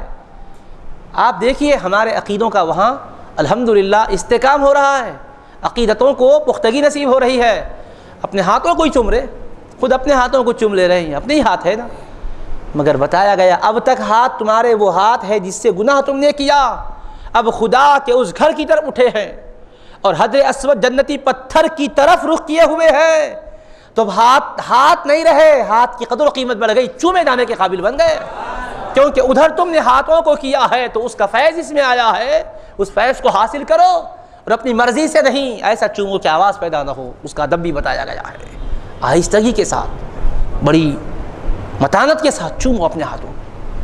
اس کے بعد اس میں تو اختلاف بھی نہیں ہے نسب کا، تو متفق علیہ چیز میں بھی سوچ لیجئے تو کئی مسائل حل ہوتے ہیں، صرف انسان کو غور کرنے کی ضرورت ہے۔ تو اپنے ہاتھوں کو اٹھا کے چوم لیے، پھر اس کے بعد کیا کرنا ہے آپ کو؟ پھر طواف شروع کرنا ہے۔ کیسے شروع کرنا ہے؟ حجر اسود آپ کے بائیں جانب ہوگا، آپ ویسے ہی آگے بڑھیں گے، حجر اسود سے آگے بڑھتے وقت ایک دعا پڑھنا ہے، یاد ہے تو پڑھنا ہے، نہیں تو کوئی بھی آپ درود شریف پڑھتے ہوئے کر سکتے، سب سے افضل درود شریف ہی ہے، اللہم ایمانا بک و تصدیقا بکتابک و وفاء بعہدک و اتباعا لسنت نبیک سیدنا محمد صلی اللہ علیہ وسلم۔ یاد ہو تو پڑھیں، نہیں تو کوئی حرج نہیں ہے۔ یہ پڑھتے ہوئے آپ آگے بڑھیں گے، سیدھی جانب سے چلیں گے، حجر اسود بائیں طرف ہوگا، حجر اسود سے آگے بڑھیں گے، کعبۃ اللہ شریف کا دروازہ آئے گا، دروازے سے ہوتے ہوئے آگے بڑھ رہے ہیں، دروازے کے قریب جب پہنچیں گے تو پلٹ کے دیکھنا نہیں ہے، پڑھتے ہوئے جانا ہے، اللہم ھذا الحرم حرمک، اللہم ھذا البیت بیتک وھذا الحرم حرمک وھذا الامن امنک وھذا المقام مقام العائذ بک من النار فاجرنی من النار۔ اے اللہ یہ تیرا حرم ہے، یہ حرم تیرا حرم ہے، یہ گھر تیرا گھر ہے، یہ امن کا مقام تیری بارگاہ ہے جہاں سے بندوں کو امن ملتا ہے۔ اے اللہ تیرا یہ عاجز بندہ تیری بارگاہ میں امن کا طالب ہے، تیری پناہ لینا چاہتا ہے، تو اپنی پناہ میں لے لے اور جہنم کی اور دوزخ کی سختیوں سے اور وہاں کے عذابوں سے مجھے بچا لے۔ یہ پڑھتے ہوئے فحرم لحمی و دمی، اے اللہ میرے گوشت کو، میرے خون کو، و بشرتی میری جسم کی کھال کو تو علی النار دوزخ پر حرام کر دے۔ اس کے بعد اللہم قنعنی بما رزقتنی فیہ، اے اللہ جو رزق تو مجھے دے اس میں قناعت والا بنا دے، یعنی اس میں شکوہ نہ کروں کہ اتنا ہی ملا، میں مطمئن رہوں، خوش رہوں، اپنی تیری عطا پر خوش رہنے والا مجھے بنا دے، وبارک لی فی، اس میں برکتیں بھی عطا فرما دے، وخلف علی کل غائبۃ لی منک بخیر، اے اللہ میں یہاں آیا ہوں، بہت سوں کو پیچھے چھوڑ کر آیا ہوں، میرے بچے ہیں، میری بیوی ہے، میرے متعلقین ہیں جو نہیں آ سکے، آنے کی تمنا ان کے بھی دل میں تھی، جن کو چھوڑ کر آیا ہوں میرے مولا، ان کی تو حفاظت فرما، پروردگار ان کی نگہبانی فرما، خیر کے ساتھ ان کے معاملات کا نگہبان ہو جا۔ یہ دعا پڑھتے ہوئے آگے بڑھنا ہے۔ جب آپ آگے بڑھتے ہیں تو پھر جو آگے ایک رکن آتا ہے جس کو رکن عراقی کہتے ہیں، وہاں سے گزر رہے ہیں تو ایک اور دعا پڑھنی ہے، اللہم انی اعوذ بک من الشک والشرک والشقاق والنفاق وسوء الاخلاق وسوء المنقلب فی الاہل والمال والولد۔ اس طرح کی دعائیں ہیں، لیکن ایک بات یہ بھی یاد رکھنی ہے، چونکہ اب یہ طواف جو کر رہے ہیں اس کے بعد صفا مروہ کی سعی بھی ہے، تو اس میں اجتباء آپ کر چکے تھے، اب شروع کے 3 پھیروں میں رمل بھی کرنا ہے۔ رمل کا مطلب یہ ہے مرد حضرات کے لیے تھوڑا سا کندھوں کو جنبش دینا ہے، سینے کو ابھارنا ہے اور قدم قریب قریب ڈال کے چلنا ہے، جیسا کہ پہلوان دنگل میں چلتا ہے۔ اس کی بڑی حکمتیں ہیں، موقع نہیں کہ اس کی حکمتیں بیان کی جائے، لیکن یہ ہے کہ اس طرح رمل ابتدائی 3 پھیروں میں کرنا ہے۔ تو پہلا چونکہ طواف کا یہ پھیرا ہے تو اس میں رمل کرتے ہوئے آگے بڑھیں گے، رکن عراقی کے پاس یہ دعا پڑھیں گے جو ابھی آپ سنے ہیں، اس سے پھر آپ آگے بڑھیں گے تو حتیم شریف کے باہر سے گزر رہے ہوں گے تو میزاب رحمت کے بالکل سامنے آ جائیں گے، اس وقت یہ دعا کریں گے اللہم اظلنی تحت ظل عرشک یوم لا ظل الا ظلک ولا باقی الا وجہک، اے اللہ بروز محشر اپنے عرش کے سائے میں تو مجھے جگہ عطا فرما، جس دن تیرے سائے کے سوا کوئی سایہ نہیں ہوگا، تیری ذات ہی باقی رہنے والی ہے۔ واسقنی من حوض نبیک سیدنا محمد صلی اللہ علیہ وسلم، اے اللہ اپنے محبوب پاک علیہ السلام کے حوض کوثر سے مجھے تو سیراب فرما دے، بیدہ شریف آپ کے دست اطہر سے جام کوثر نصیب فرما، شربتاً ہنیئتاً ایسا خوشگوار مشروب پلا لا نظمأ بعدہا ابدا، لا اظمأ بعدہا ابدا، جس کے بعد کبھی میں پیاسا ہی نہ ہوں۔ یہ میزاب کے پاس سے ہوتے ہوئے آگے بڑھتے وقت دعا کرنا ہے۔ کیوں ایسا ہے سوچیے آپ، عرش کا سایہ ہے، ٹھیک ہے اللہ کا گھر ہے، عرش کے سائے میں لے کہہ کر دعا مانگ رہے ہیں، حوض کوثر سے سیرابی کے لیے یہاں کیوں دعا کی جا رہی ہے؟ تو یہ میزاب رحمت ہے، وہ کسی اور بارگاہ کی طرف آپ کو متوجہ کر رہا ہے۔ جب آپ میزاب رحمت کے پاس سے گزرتے ہیں، رحمت کا پرنالہ کدھر رخ کر رہا ہے؟ اپنا مدینہ منورہ کی طرف رخ کر رہا ہے، تو وہاں دعا سکھائی گئی، یہاں سے گزرو تو دعا مانگو۔ کیوں؟ میزاب رحمت نبی رحمت کی بارگاہ یاد دلا رہا ہے، تو میزاب رحمت کے پاس گزرنے والوں آقا کی بارگاہ سے سیرابی کے لیے بھی معروضہ کر لو، اے اللہ حبیب جو ساقی کوثر ہے ان کے دست اطہر سے جام کوثر پینا نصیب فرما دے۔ اور ایک خاص بات سوچیے آپ، کعبۃ اللہ شریف کو اللہ نے ایسی شان سے رکھا ہے، حتیم شریف ہے، حتیم شریف کو دیکھے تو یوں لگتا ہے کعبۃ اللہ کی محراب ہے وہ، آپ دیکھو اس کے نقشے کو تو ایسا معلوم ہوتا ہے کہ محراب شریف ہے کعبۃ اللہ کی۔ ہر مسجد کی ایک محراب ہوتی ہے، اب یہ مسجدوں کی اعتبار سے چھوٹی رہتی ہے، وہ کعبہ ہے اس کی بڑی محراب ہے، اور محراب کی سمت رہتی قبلے کی سمت رہتی، مسجد کی محراب قبلے کی سمت رہتی، کعبے کی محراب مدینہ منورہ کی سمت ہے، اسی طرف مدینہ منورہ ہے، تو وہ محراب کا ایسا ہونا بھی بتا رہا ہے عاشقوں حبیب پاک کی بارگاہ کا کتنا بڑا فضل ہے، کرم ہے۔ مدینہ مکہ مکرمہ پہنچتے ہیں، ابھی طواف کر رہے ہیں، مگر یاد مدینہ منورہ کی یاد دلا رہا ہے کعبہ بھی، کعبہ اپنے وجود کے ساتھ مدینہ منورہ کو یاد دلا رہا ہے۔ اس لیے حضرت مرزا شکور بیگ صاحب نے کہا تھا، مکے کی فضاؤں میں طیبہ کی ہواؤں میں ہم نے تو جدھر دیکھا سرکار نظر آئے، ہم نے تو جدھر دیکھا سرکار نظر آئے۔ تو اب ابھی تو ایک پہلا بھی پھیرا نہیں ہوا، کہاں سے کون کون یاد آ رہے ہیں؟ رمل کر رہے تو حضرات صحابہ کرام کی یاد آ رہی ہے، یا حضرت وقت کا استعلام ہو رہا ہے تو بزرگوں کی نسبت کا فیضان بتا دیا گیا ہے، ایک ایک مسئلے کا حل ہے، عقیدے کی باتیں بھی واضح ہو رہی ہے، اپنے ایمان کو مضبوط کیا جا رہا ہے۔ ادھر ادھر کے ایسے گمراہ کن عقیدوں کے حامل نہیں ہے اہل سنت، مضبوط عقیدوں کے حامل ہے، ان کے عقیدوں کی بنیاد عبادتوں کے اندر نظر آتی ہے، طواف میں نظر آتی ہے۔ اس کے بعد پھر آپ وہاں سے آگے بڑھتے ہیں، دوسرا جو کونا ہے اس طرف والا تیسرا، وہ کون سا کونا ہے؟ وہ رکن شامی ہے، رکن شامی کے پاس سے گزر رہے ہیں، وہاں کیا دعا کرتے ہوئے گزریں گے؟ اللہم اجعلہ حجا مبرورا وسعیا مشکورا وذنبا مغفورا وتجارتا لن تبورا یا عالم ما فی الصدور اخرجنی من الظلمات الی النور، یعنی اے اللہ اس حج کو قبولیت والا حج بنا دے، گناہ ہمارے معاف فرما دے، ہماری کوشش کو کامیاب بنا دے، اور تجارت کو نفع بخش بنا دے، اور اے دلوں کے رازوں کو جاننے والے ہمیں تاریکیوں سے نکال کر اجالے میں پہنچا دے، اخرجنا من الظلمات الی النور۔ ابھی آپ کا طواف پورا ہوا، ایک بھی پھیرا نہیں ہوا نا، اب کون سے کونے پہ آئے؟ حجر اسود سے نکلے، اس کے بعد دوسرا کیا تھا؟ رکن عراقی، پھر میزاب رحمت کے بعد کون سا آیا؟ رکن شامی۔ یہاں پر کیا دعا سکھائی جا رہی ہے؟ اے اللہ اے دلوں کے جاننے والے، اخرجنی من الظلمات، مجھے اندھیریوں سے نکال، اندھیریاں عقیدے کی اندھیریوں سے نکال، عمل کی اندھیریوں سے نکال، اخلاق کی اندھیریوں سے نکال، جہالت کی اندھیریوں سے نکال، دنیا اور آخرت کی اندھیریوں سے نکال۔ کدھر پہنچا؟ الی النور، اپنے مصطفیٰ جو نور ہیں ان تک مجھے پہنچا دے۔ ابھی پہلا ہی پھیرا ہے، کہاں کہاں مصطفیٰ کو کعبہ یاد دلا رہا ہے، سوچو، رکن شامی پر ہے، اخرجنی من الظلمات الی النور، ظلمتوں سے نکال اور انوار کی طرف پہنچا نہیں ہے، کئے اجالوں کی طرف نہیں، ایک ہی اجالا ہے حبیب کی ذات، اور وہ ایک ذات تک پہنچے تو اجالے ہی اجالے ہیں، انوار ہی انوار ہے، اخرجنی من الظلمات الی النور۔ سوچیے آپ، پھر اس کے بعد آپ آگے بڑھے یہ دعا کرتے ہوئے، رکن یمانی آپ کے سامنے ہے، رکن یمانی سے جو لگا ہوا حصہ ہے اس کو مستجار کہتے ہیں، ادھر گئے حجر اسود اور کعبہ شریف کے دروازے کے درمیان کا حصہ مستجاب کہلاتا ہے، اور یہ اس کے عقب میں جو حصہ رکن یمانی کا لگا ہوا ہے اس کو مستجار کہتے ہیں۔ پہلے دروازہ ادھر بھی ایک تھا، تو اب رکن یمانی کے پاس گزرے تو وہاں دو ہاتھ اس پر لگائیں تبرک کے طور پہ، استبراک کے طور پر، یا ایک ہاتھ لگائیں اور اس کو چہرے پر مل لینا نہیں ہے، خالی ہاتھ اس پر لگائے۔ بعض فقہاء کرام کی صراحت یہ ہے کہ آپ ہاتھ لگا کے چہرے پر بھی مل لے سکتے ہیں۔ تو بہرحال وہاں اس طرح سے استلام کرتے ہوئے آگے بڑھیں گے، اور وہاں دعا کرنی ہے اللہم انی اسألک العفو والعافیہ فی الدین والدنیا والآخرہ، اے اللہ ہر گناہ سے تو مجھے معافی عطا فرما، ہر گناہ میرے معاف کر دے، اور عافیت اور صحت کی دولت سے مالا مال کر دے، دنیا میں، دین میں اور آخرت میں کامیاب و بامراد بنا دے۔ یہ دعا کر کے آگے بڑھیں گے۔ حبیب پاک علیہ السلام نے خاص دعا سکھائے رکن یمانی اور حجر اسود کے بیچ میں۔ حجر اسود اور رکن یمانی کے درمیان کا حصہ کیا کہلاتا ہے؟ مستجاب کہلاتا ہے۔ رکن یمانی کے ادھر والا حصہ مستجار کہلاتا ہے، اور حجر اسود اور خانہ کعبہ کے دروازے کے درمیان کا حصہ ملتزم کہلاتا ہے۔ حجر اسود اور خانہ کعبہ کے درمیان، دروازے کے درمیان کا حصہ ملتزم، اس کے بالکل اس جانب جو رکن یمانی کے پاس کا حصہ ہے وہ مستجار کہلاتا ہے۔ رکن یمانی اور حجر اسود کے بیچ کا حصہ مستجاب کہلاتا ہے، یعنی قبولیت دعا کا مقام۔ مستجار بولے تو پناہ لینے کا مقام، ملتزم بولے تو لپٹ جانے کا مقام، وابستہ ہو جانے کا مقام۔ تو یہ کونے سے وہ کونے تک کا جو حصہ ہے مستجاب ہے۔ یہاں حبیب پاک علیہ السلام فرماتے 70,000 فرشتوں کو اللہ نے مقرر کر دیا، اور 70,000 فرشتوں کا کام کیا ہے؟ کیوں مقرر کیے گئے؟ سرکار دو عالم علیہ السلام کے جو امتی یہاں سے طواف کرتے ہوئے گزرے گئے ہیں یا جو دعا کریں گے وہ دعاؤں پر صرف آمین کہتے ہیں بس۔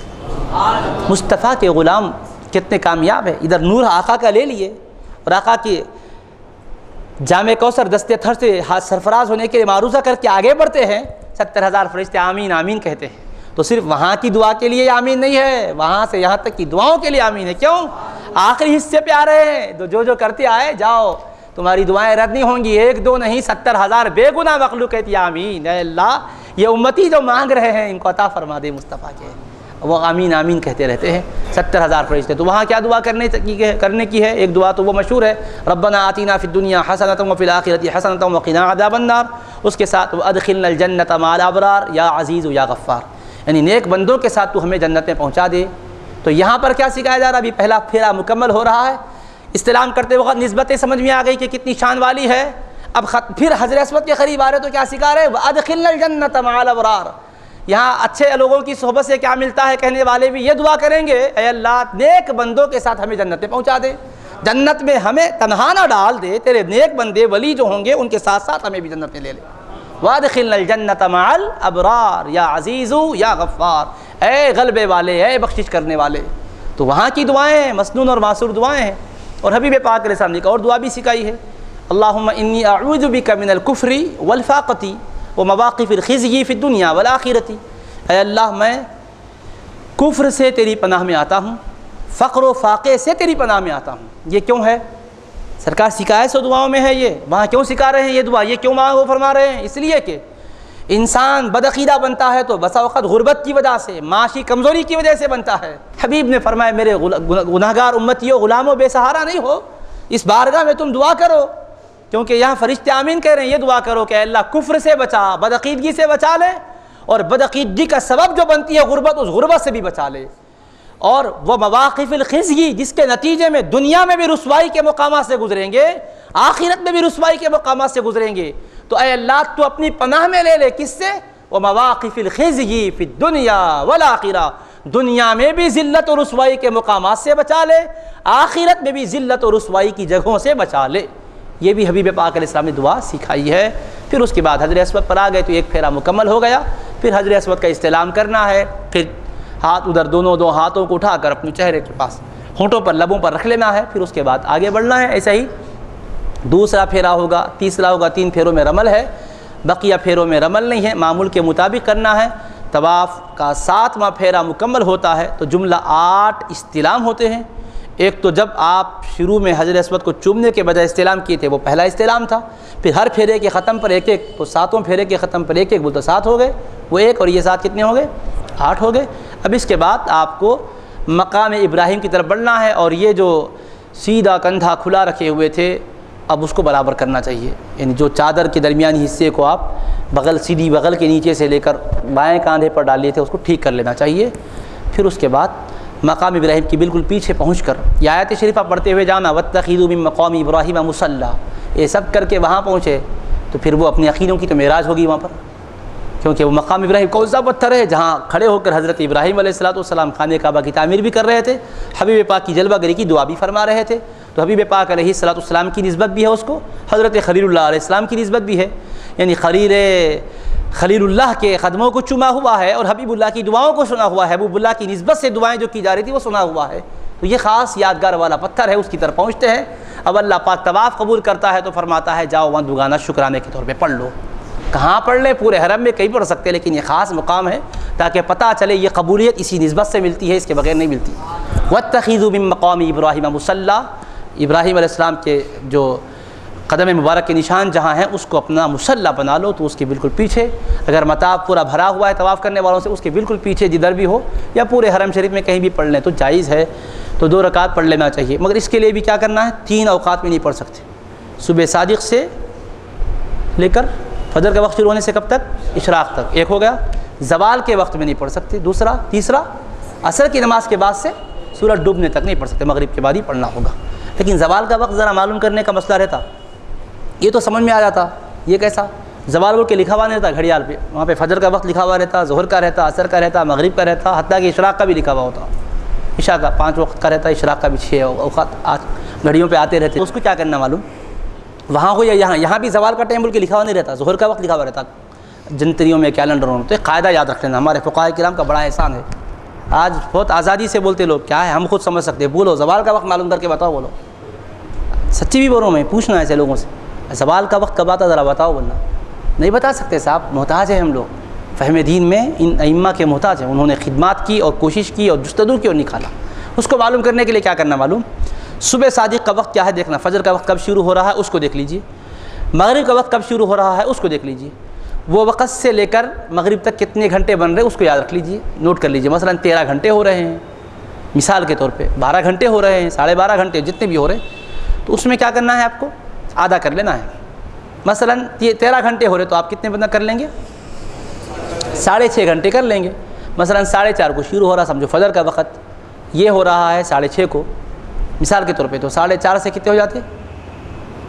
بڑھ جاتے نا 14 گھنٹے، تو 14 کے آدھے کتنے ہوتے؟ 7، اب 4:30 سے 5:30 6:30 7:30 8:30 9:30 10:30 11:30 7 گھنٹے بول تو 11:30 پہ آئے تو 7 گھنٹے ہو گئے، تو 11:30 بجے سے زوال کا وقت شروع ہو جاتا، اب کب تک رہتا؟ کب تک نہیں پڑھ سکتے 2 رکعت؟ بولے تو اب دیکھنا ظہر کا وقت کب شروع ہو رہا، مثال کے طور پہ 12:35 کو شروع ہو رہا بول کے لکھا ہوا رہتا مثال کے طور پہ، تو اب 11:30 سے 12:35 تقریباً 1 گھنٹہ 5 منٹ ہم نہیں پڑھ سکتے مثال کے طور پہ، یا 12:20 کو اگر شروع ہو رہا تو کیا مطلب؟ وہ 20 منٹ اور یہ 30، کتنے؟ 50 منٹ تک نہیں پڑھ سکتے، تو یہ مطلب ہے زوال کا وقت کا۔ ٹوٹل صبح صادق سے غروب آفتاب تک کتنے گھنٹے ہو رہے ہیں؟ اب کتنے ہوئے تھے مثال کے طور پہ؟ 14 ہوئے تھے، اس کے آدھے ہو جاتے تو 7، اب 7 سے لے کر کیا کرنا ہے؟ 8 تک، سمجھیے آپ کو رک جانا ہے، آپ وہ 8 کوئی قاعدہ نہیں ہے، یہ قاعدہ کیا ہے؟ آپ کو صبح صادق سے غروب آفتاب تک کتنے گھنٹے ہو رہے ہیں اس کو دیکھ کے اس کا ادا کر لینا، آدھے سے منع کا وقت شروع ہو جاتا ہے، کب تک ہے؟ تو ظہر کا وقت جب لکھا ہوا ہے کہ یہ وقت شروع ہو رہا ہے تو اس وقت تک منع رہے گا، تو کبھی آدھا گھنٹہ رہتا، کبھی پون گھنٹہ رہتا، کبھی اس سے کچھ کم رہتا، کبھی اس سے کچھ زائد رہتا، یہ معلوم کرنا اس لیے ضروری ہے کہ عبادتوں کا نظام اس سے وابستہ رہتا ہے، اور طواف کے بعد لوگ کیا ہے حسب سہولت پڑھ لیتے رہتے، دوسرے لوگوں کو دیکھتے پڑھ لیتے، چاش کی نماز بھی لوگ جب دیکھے جب پڑھ لیتے رہتے، اشراق بھی جب دیکھے جب پڑھ لیتے رہتے، تو ایسا نہیں ہوتا، اس کو ذہن میں رکھنا چاہیے۔ تو طواف کے بعد کی 2 رکعت نماز یہ 3 وقتوں میں نہیں پڑھ سکتے، اسی طرح سے احرام کے وقت میں بھی، احرام کی جب نیت کر رہے ہیں جو نماز پڑھتے ہیں وہ بھی نہیں پڑھ سکتے، کوئی نفل نماز نہیں پڑھ سکتے۔ اس طرح سے الحمدللہ طواف مکمل ہو چکا، اس کے بعد ہمیں کیا کرنا ہے؟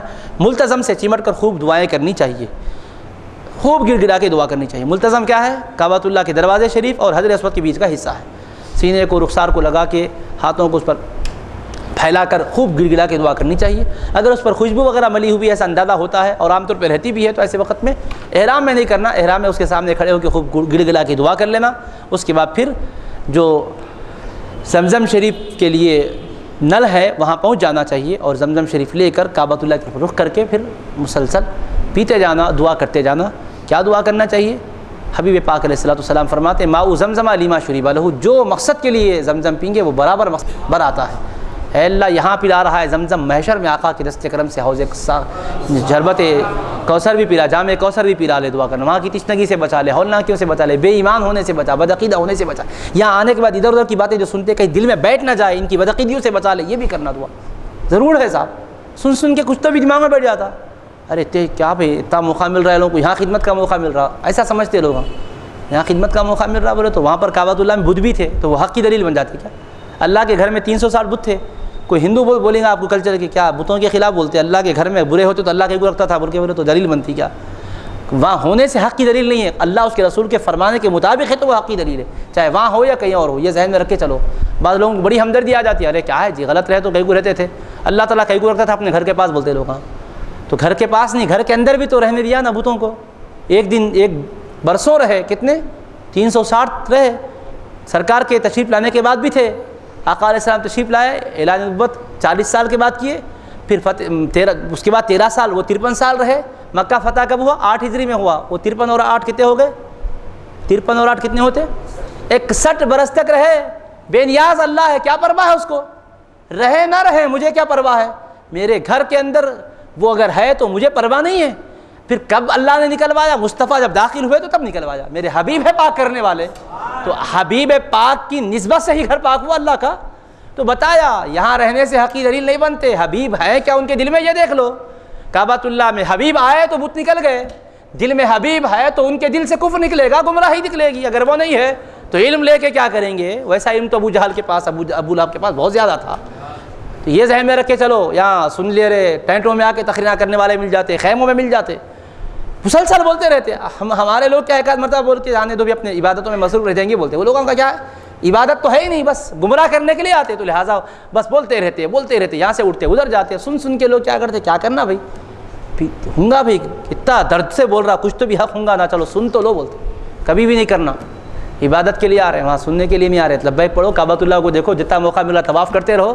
مینا کی وادی ہو یا عرفات میں ہو یا جہاں بھی ہو, مقررہ جو عبادات ہے, جو فرائض ہے, وہ کرنے کے لیے جا رہے ہیں. کسی کا بات سننے نہیں جا رہے, اس کی طرف دھیان ہی نہیں لگانا چاہیے آپ کو. بس لو لگا کے آقا اتنے مقدس مقام پر آ گئے. 53 سال آقا جہاں چلے وہاں پہنچے آپ. ان ذرات کو دیکھو خالی, عقیدت سے دیکھتے رہو, کنکروں سے نور نکلتا نظر آئے گا آپ. یہ مردے, یہ جو ہے مردہ چہروں کو کیا دیکھتے بیٹھتے. حقیقت بتا رہا ہوں, ادھر ادھر دیکھنا ہی نہیں, کوئی پمفلٹ پڑھنا ہی نہیں, کوئی لٹریچر دیکھنا ہی نہیں. دیکھو سچی بول رہا ہوں, اگر ایمان کی نگاہ سے دیکھیں گے, سوچ کر کیا پہاڑ ہے جی, اللہ اکبر. سرکار یہاں سے گزرے تو یہ پہاڑ ضرور سلام کراتا ہوں گا بول کے آپ اس انداز سے سوچ کے دیکھیں گے نا, ایک عجیب شان نظر آئیں گے آپ کے دل پر, ایک عجیب کیفیت طاری ہو جائے گی کہ وہ قسم خدا کی کھا کے آپ بول سکتے. بہت سی چیزیں بدل گئی مگر پہاڑ تو پہاڑ ہی ہے. اب مینا کو جاتے وقت پہاڑوں کو دیکھتے جاؤ تو یہ ہر پہاڑ اپنے وجود سے بتا رہا ہے, عاشقوں محبوب جہاں گزرے تو میں نے بھی جھک کر سلام کیا ہے. پہاڑ اپنے وجود سے یہ پیغام دے رہا ہے. خوش ہوتا پہاڑ بھی, سلام پڑھنے والے آئے ہو, اور ہم بھی تو آقا کی بارگاہ میں سلام عرض کرتے تھے. تم بھی عاشق, ہم بھی عاشق, چلو انوار و برکات سے مالا مال ہو جاؤ. یہ آتی جی آوازیں سچی بھی, اندر کی کیفیت رہی تو اللہ پاک سناتا بھی ہے. تو اس میں مصروف رہنا. ایسی لو لگ گئی تو سنتے آپ کسی کی, تب بیٹھتے کسی کے پاس. یہ بالکل آپ طے کر کے چلنا ہے کہ میں کسی کی سننا ہے, نہ کسی کے بیان میں جانا ہے. اردو بول رہے بول کے خوش ہو جاتے ہیں, ارے یہاں بھی اردو میں تقریر کرنے والے نظر آ رہے, چلو.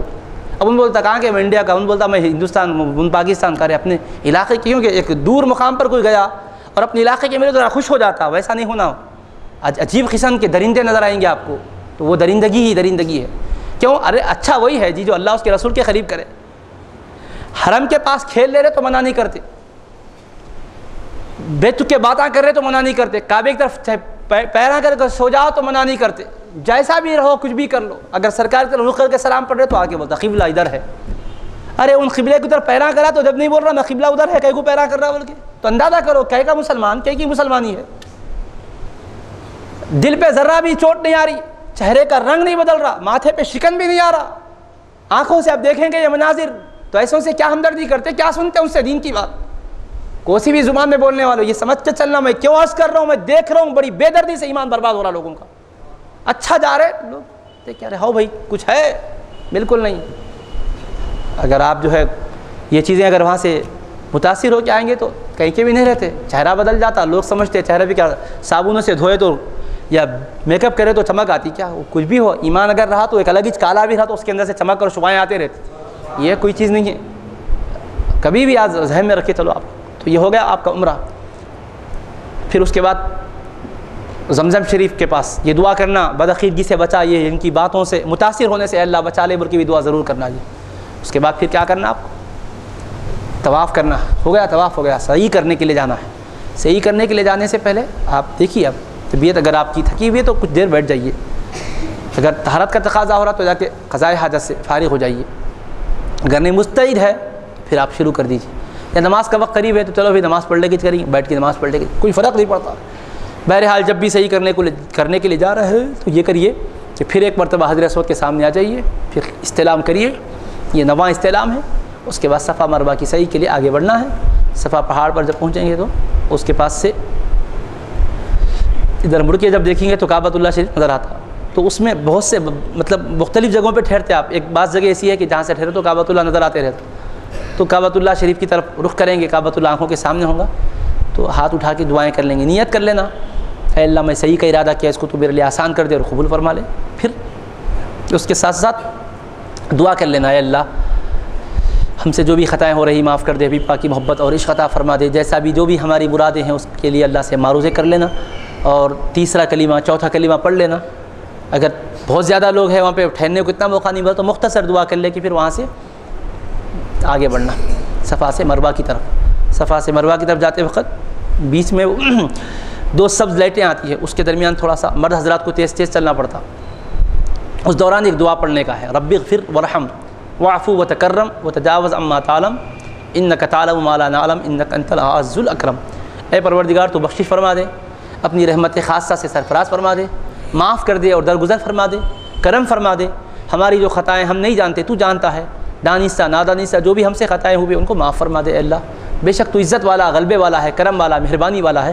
یہ دعا کرتے ہوئے تیز تیز چلنا چاہیے، اور خواتین حضرات کو آہستہ آہستہ چلنا ہے۔ لیکن حج کے موقع پر کیا ہوتا، ذرا رش زیادہ ہوتا، خواتین ساتھ میں اگر رہے تو ہم اگر آگے بڑھیں گے تیز تیز چلنے کے لیے وہ پیچھے ہو جاتے، پھر ایسا ایک دوسرے کے ساتھ مزاحمت ہو جاتی کہ ذرا ان کو مشکل ہو جاتی، تو ایسے وقت میں تھوڑا ان کی رعایت کرتے ہوئے تھوڑا تیز چلیے، ایک دم بھی تیز مت چلیے، بھاگنا تو بالکل نہیں ہے، بعض لوگ بھاگتے رہتے، دیکھ کے بھاگنا نہیں، تھوڑا سا معمولی چال کے بالمقابل تیز چلنا رہتا، دو سب لیٹوں سے ادھر کی سب لیٹوں تک پہنچنے تک کرنا ہے۔ پھر اس کے بعد آہستہ آہستہ دعائیں کرتے ہوئے جانا ہے۔ اب سوچتے جائیے، تصور جمائیے کہ کس مقام سے گزر رہے ہیں، کیا کیا انوار و برکات وہاں ہیں، تجلیات کے اس سے بڑھ کر مقامات اب کیا ہو سکتے ہیں، سوچیے، 1-2 سال نہیں، وہ سارے مقامات حبیب پاک علیہ السلام کی زیارت کیے ہوئے مقامات ہیں، حبیب انبیاء کرام آئے، رسول اعظام آئے، ہر ولی وہاں پہنچے، تو ساری پھر اللہ کے انوار و تجلیات مسلسل برستے رہتی ہے۔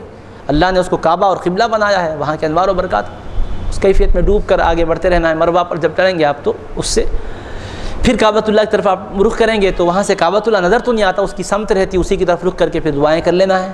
پھر مروہ سے صفا کی طرف آئیں گے تو ایک دوسرا پھیرا ہوتا ہے۔ یہاں پر بھی آپ دیکھو، حجر اسود کے پاس سے حجر اسود تک آئے تو کتنے ہوئے، ایک پھیرا ہوا، صفا سے صفا پر آئے تو کتنے پھیرے ہوتے، عقل سے سوچے تو وجہ سمجھ میں آتی نہیں، اور قرآن میں اللہ فرمایا بھی نہیں طواف کے ساتھ پھیرے اور صفا مروہ کے ساتھ پھیرے نہیں فرمایا، طواف کرو فرمایا، سعی کرو فرمایا، کتنے پھیرے نہیں فرمایا، حبیب پاک اپنی طرف سے بتائے۔ یہاں بھی اختیارات مصطفیٰ کے جلوے نظر آ رہے ہیں۔ طواف میں بھی دیکھو حبیب پاک کی شان، کیا نظام ہے حبیب پاک، کس کا نظام چل رہا، اللہ کی بارگاہ میں اللہ کے محبوب پاک کی شان کے جلوے نظر آ رہے ہیں، عبادتوں میں مصطفیٰ کے انوار نظر آ رہے ہیں صلی اللہ علیہ وسلم۔ پھر نظام کیسا ہے، حجر اسود سے حجر اسود کو ایک پھیرا شمار کیا، صفا سے صفا کو 2 شمار کیا۔ اللہ تعالیٰ یہ نہیں فرمایا میرے محبوب جیسا وہاں رکھے یہاں بھی ایسے رکھ دیجئے تاکہ مناسبت یکسانیت رہتی، نہیں فرمایا حبیب آپ کو وہ اچھا دکھا تو ویسے کریے، یہ اچھا دکھا تو ایسے کریے، پھیرے کتنے ہوتے ہیں یہ دیکھنا نہیں ہے میرے پیارے، آپ جیسے مقرر کر دے بس اسی کو چلانا ہے۔ اب صفا سے صفا پہ آئے تو 2 شمار کرتے ہیں تو آپ 2 ہی بنا دیتا ہوں قیامت تک آنے والوں کی، اور حجر اسود سے حجر اسود کو 1 شمار کرتے 1 ہی رکھتا ہوں اس کو۔ کیسی شان ہے حبیب پاک کی، آپ ہاں اللہ کے ہی حبیب ہے نا حضور، اللہ کے بندے ہیں، اللہ یہ بھی فرما سکتا تھا ایسا نہیں ایسا کریے، یہ نہیں فرماتا اللہ تعالیٰ، حبیب جیسا کرتے خوش ہو جاتا اللہ، یہ شان ہے دیکھو حبیب پاک علیہ السلام، اداؤں کو دیکھ کر خوش ہوتا، پہلے سے اگر اللہ کرو فرماتا تو اس کا ذکر آتا تھا، یا ایسا کریے یا ایسا کریے، اپنے سے حبیب پاک کیے خوش ہو گیا، فرمایا بس ایسے چلنے والا ہے۔ جبریل امین بھی آ کے مشورہ نہیں دیتے، نہیں کیسے مشورہ عرض کریں گے، وہ بھی تو غلام ہیں نا آقا کے در کے، خوش ہوتے، اللہ خوش ہو رہا سو دیکھ کے انہوں بھی خوش ہو جاتے، سارے فرشتے خوش ہو جاتے۔ اس طرح سے جو ہے مروہ پر آخری میں 7واں پھیرا ہوتا، مروہ پہ پہنچنے کے بعد 7واں پھیرا جب مکمل ہو جاتا تو عمرہ کا اختتامی مرحلہ آ جاتا ہے۔ ایک چیز باقی رہتی ہے، سر کے بال منڈانا یا کتروانا، کتروانے میں منڈانے میں یہاں بڑی غفلتیں ہو جاتی ہیں، بہت سے لوگ بال تھوڑے کم کر لیتے ہیں، لیکن کم کرنے کا مسئلہ جو ہے بڑا نازک ہے۔ ہمارے پاس یہ ہے کہ پورے سر میں سے 1/4 بال نکالنا ضروری ہے، وہ کتنے ہو تو کرنا ضروری ہے۔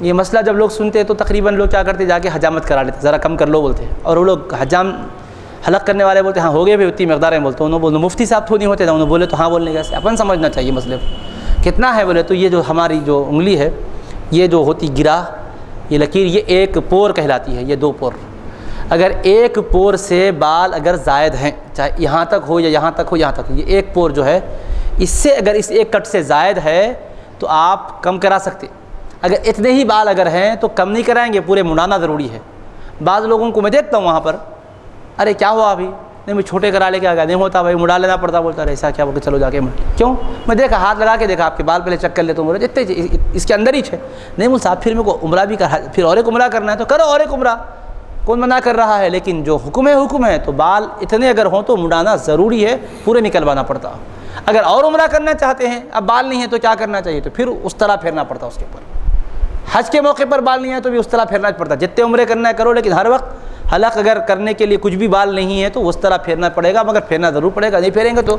وہ احرام میں باقی رہیں گے آپ احرام نہیں کھلے گا آپ کا یہ ذہن میں رکھیے تو اس طرح سے مرد حضرات کے لیے حکم ہے کہ سر کے بال مڈائیں اگر اس سے زائد بال ہیں تو اتنی مقدار میں بال کچھ ذرا زائد لے لینا ہو سکتا کہیں کمی نہ رہ جائے تو اتنے بال کیا کرنا کاٹنا پورے سر میں سے 1/4 یعنی چوتھائی حصہ اتنی مقدار میں بال کا نکالنا ضروری ہے نکلوا لینا کم کروا لینا چاہیے خواتین ہو تو ان کے لیے حکم کیا ہے ان کے جو بال ہے سر کے چوٹی کے اخیر حصے سے اتنی مقدار میں نکالنا ضروری ہے پورے بال میں سے اتنے نکالنا یہ افضل ہے ان میں سے بھی 1/4 نکالنا یہ واجب ہے اور خواتین کیا کرتے زیادہ عمرے کرتے ہیں مرد حضرات سے ذرا زیادہ ہی شوق رہتا ہے عورتوں کو ماشاءاللہ بڑے جذبے کے ساتھ کرتے رہتی 10 بھی عمرے کرتے بس 15 بھی کرتے حج سے پہلے حج کے بعد کرتے ہی رہتے تھے اب ہر وقت اتنے بال نکالنا بولے تو بعض خواتین کی چھوٹی بال چھوٹے رہتے تو کیا کرنا شریعت میں ان کے لیے بھی گنجائش ہے جو اخیر حصہ ہوتا ہے اس کو 4 حصوں میں کر لینا پورے اخیر کے حصے کو پکڑ کے یہ پوروں کو 4 میں کرنا ایک عمرہ کرے تو اس میں سے 1/4 کی اتنی مقدار میں 1/4 بال نکال لینا پھر دوسرا مرتبہ اتنی مقدار میں 1/4 بال نکالنا پھر تیسری مقدار میں اسی 1/4 پھر چوتھی میں اتنا تو 4 عمرے ہو گئے پھر اس کے بعد کے 4 عمروں میں پھر اس طرح سے 8 کرو 10 کرو 12 کرو یہ بھی سہولت ہے لیکن اتنی مقدار میں کٹنا لازم و ضروری ہے اس سے کم کٹے تو نہیں ہوتا اور مروہ کے پاس ہی بیٹھ کے ہماری بہنیں کیا کرنا شروع کرتی بال کٹوانا شروع کر دیتی اور نکال کے دوسرے لوگوں کے سامنے ظاہر کرے تو یہ بھی گناہ ہے اور اس مقدس مقام پر تو گناہ شدید ہو جاتا ہے اس وجہ سے ایسا نہیں کرنا چاہیے اپنی قیام گاہ پر آ کر یا وضو خانے میں خواتین ہی رہتے کوئی مرد حضرات نہیں آتے وہاں کٹوا لیجیے یا مروہ کے پاس کہیں اگر جگہ ہے تو وہاں پر بالکل برقعے میں نقاب میں رکھ کر بال کسی کو نظر نہ آئے ایسے ہی کچھ صورت اور تدبیر کر کے کرتی ہیں تو ٹھیک ہے ورنہ ایک قسم کا گناہ ان کے اکاؤنٹ میں لکھا جائے گا اس لیے اس سے بچنا اور گریز کرنا ضروری ہے لازم ہے الحمدللہ عمرہ اللہ کے فضل و کرم سے اس طرح سے کرنے پر مکمل ہو جاتا ہے اور یہاں بڑی غفلت کیا ہوتی ہے ہمارے لوگوں سے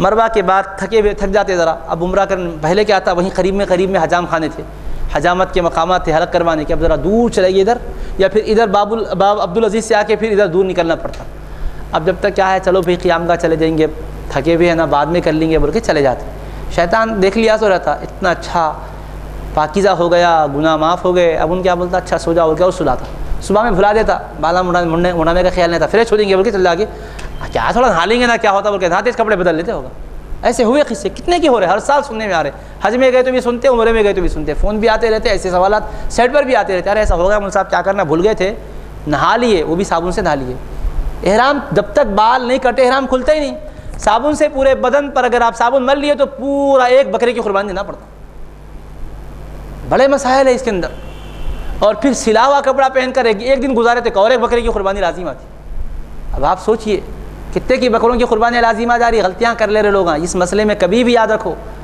اپنے معلومات پر بھروسہ کر کے کبھی نہیں جانا پوچھنا دیکھنا پڑھنا سمجھنا کیوں نازک مسئلہ ہے اس وجہ سے احتیاط کرنا ضروری ہے بعض حضرات پر تو دیکھا 50 قربانی واجب ہوئے کیوں کئی مرتبہ آ رہے عمرے کر رہے کئی مرتبہ عمرے کر رہے کیا کر رہے ہیں بھائی صاحب بولے تو بال سر کے کام اڑا رہے معلوم جدہ میں جا کے اڑا رہے کیونکہ وہاں کے جدہ والے تقریباً بعض واقف کار نہیں ہیں لوگ کاروبار اس کے لیے ملازمت کے لیے گئے ہوئے ہیں وہاں دیکھ کے شوق میں کر لے رہے سیکھ کے تو گئے نہیں اب لوگ بولے کیا ہوتا جی اب وہاں کہاں لے کے بیٹھتے اتنی دیر میں اپن جدہ پہنچ جاتے جتنی دیر میں حجام کے بعد جاتے وہاں جا کے کرا لیں گے کیا ہوتا یہیں سے نہ بولے معافی مشکل ہے بول کے کوئی بول دیتا ہے ایک آدھ مرتبہ مل جاتا ہے کوئی حرج نہیں ہے ایسا کیا مسئلہ اتنا اسلام سخت تھوڑی ہے ارے سخت نہیں ہے میرے بھائی مگر وضو کر کے نماز پڑھو بولے نا اب اگر گیس خارج ہو گیا ارے کیا حرج ہو کیا خون نکلا پیپ نکلا بول کے عقل سے سوچے تو مسئلوں کا حل ہوتا عقل میں آؤ یا نہ آؤ جو حکم ہے کرنا ہی پڑے گا پھر آدمی طہارت کر کے آیا اس مقام کو دھو لیا، وضو میں کیا کر رہا؟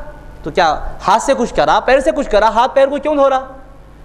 خون نکلا ایک اور مقام سے، گندگی نکلی ایک اور مقام سے، مگر دھونے کے مقامات کچھ اور ہے. یہ کیوں بولے تو سمجھ میں آتی بات. یہ کیوں پہ جانا ہی نہیں کبھی بھی. کیوں پہ گئے تو کبھی مسئلہ حل ہی نہیں ہوتا. بس اللہ کا حکم ہے کرنا ہے، آقا کا حکم ہے کرنا ہے، یہ سمجھ کر چلے تو مطمئن بھی رہتے، عبادت بھی صحیح ادا ہوتی. اس وجہ سے ایسا کرتے رہے 26 25 55 تک چلے گئے. اب کیا کرنا؟ خیر اللہ تعالیٰ ہدایت دیا، توفیق دیا. بولے جان دو بہتے غلطیاں ہو گئے، اتنا کمائے کرے کچھ بھی کر کے تھوڑا تھوڑا کر کے کریں گے بول کے کرتے رہے. ایسے بہت سے غلطیاں ہو جا رہے ہیں ہمارے لوگوں سے. احتیاط کرنا چاہیے ان کا دیکھ کے کبھی بھی نہیں کرنا. جو مسائل ہے سمجھ کے، کتابیں بھی الحمدللہ اپنے پاس موجود ہے، اہل سنت کی کتابیں ہیں، حاصل کرنا، پڑھنا، سیڈیاں ہیں، سننا، سمجھ کے جانا. یہ ہو گیا عمرے کا معاملہ الحمدللہ. کہ اللہ تعالیٰ ہمیں حبیب پاک علیہ الصلوۃ والسلام کے صدقے و طفیل ان کے بتلائے ہوئے طریقے کے مطابق اعمال انجام دینے کی توفیق عطا فرمائے. جو حضرات حج عمرے کو جا رہے ہیں پروردگار ان کا مناسک کی ادائیگی میں آسانیاں پیدا فرما دے. بارگاہ حبیب پاک کی جو حاضری کے آداب ہیں اس کو بجا لانے کی توفیق عطا فرمائے. صلی اللہ تعالیٰ علی خیر خلقہ سیدنا محمد وعلی آلہ وصحبہ اجمعین. الحمدللہ رب العالمین.